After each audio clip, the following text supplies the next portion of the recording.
you get them pretty well. Unfortunately, there are many opportunities, many places where that happens, which are not what you would like to identify. So the context will allow you to determine which ones are interesting, but we've got a good start. And you see on top, what we have is a good idea of those big moves of the hook. And from there, you can guess what kind of rig is there. So I'm helping you for the lollipop here. That's the one thing that the computer can do, that the brain does. You don't need to know about engineering, nothing. You just look at the patterns. The second thing that in fact, there are many, so I'm going to only show you a series of them. The second thing that you can do, that the brain can do, is to look at the hook load signal. And what we're going to see is that you can see, by the way, this is a very, very simple job. They don't look like that usually, but I took one which is very simple. You can see that things are happening which are high and things are happening which are low. And you kind of see that they are alternate. You can see that there is a lot of what you would call noise, or you call signal.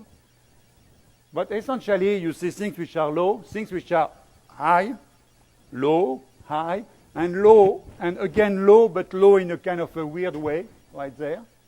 But low, and high with a kind of, but you don't need to know about drilling to be able to identify those. So what a computer can do it too, and what it does, it sees those big breaks, the big breaks that you see there, and it sees these kind of blocks. So what its computer can see, just like your brain can, is those things happening. So we see a different picture on the left, and we have started to build up the picture just like we could have seen in the video of Clay if it would have worked. The next thing we can do, and I'm going to go faster because I'm simplifying a lot, is now we're going to look at the pressure, and we're going to try to combine the three.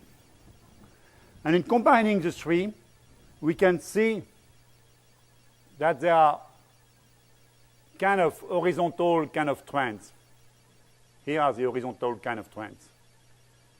And some of these horizontal kind of trends, look very much like matching things happening on the pressure front. That's violet, purple. And if we combine it carefully enough, what we're going to get is something which is absolutely fundamental, which is marked by those red marks. So what we do is that we look, the yellow bars show things which are low and which seems to be very, very well marked. What those are, we see the five things that we see here. This one, this one, this one are sure bets that we are in slips. Then from there, you say if that's the level where things are in slips, maybe the other ones are too, and you can use kind of what your brain does. Say, they kind of look the same, so you identify all the red marks are in slips. Why it is important to identify the in slip state? Because these are the dots of the drilling language. That's where the sentences end. You need to find in slips. If you find in slips, then you're in business. You can do, or try to do, automation on a valid scientific basis. So you want to get those. But that's not enough. What we're going to do next is that, if you remember on top, you see also very well with the eye those kind of long trends up there. These are very well, you just catch them, you look at them, you catch them. What these are on bottom session. That's where the drill bit is on bottom and that you're actually making hole. So from that, you can find the second thing which is very important, which is when you are making hole. And combining in slips and making hole, you can do a lot of stuff. On the bottom, you see those bars.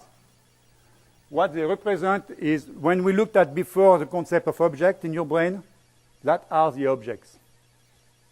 So without knowing about drilling, but knowing a lot about the patterns, just like we recognize immediately the snake, what we are able to do is to identify objects of interest. Each bar is an object of interest. And now we've stored the objects just right in front, but even then, at that point, we can make decisions and jump before going to the thoughtful part of the process.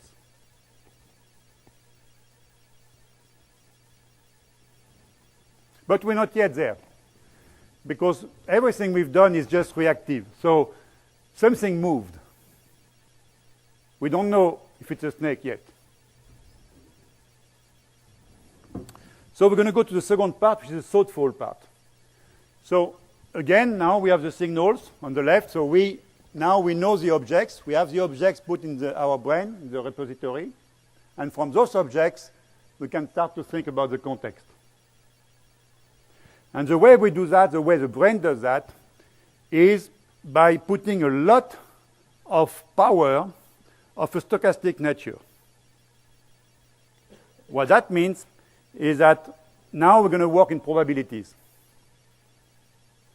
We're going to say, that could be this, that could be that. How does that combine? And if I take the combination of things which are highly likely, then probably I have a good understanding of what's going on. And that's what we're going to do next here. So I made it, that would be a full presentation by itself. What I'm showing here is an actual, what's called a stochastic grammar. And you know what a grammar is because you did that at school? Oh, maybe you don't know what it is. It's what you were supposed to do in grammar school. That's why it was called grammar school. A stochastic grammar is a grammar which is probabilistic, which is instead of trying to... Remember when you were at school, they told you, oh, you have to learn the grammar, but you had exceptions all over the place. You say, why do I have to learn this thing if it's also to learn all the exceptions? The reason you had that is because the concept of grammar as it was thought in the time and before the end of the 60s is that it was something very, strict. You had to do it. In fact, the French even created the Académie Française to make sure that all the French, would follow that damn grammar.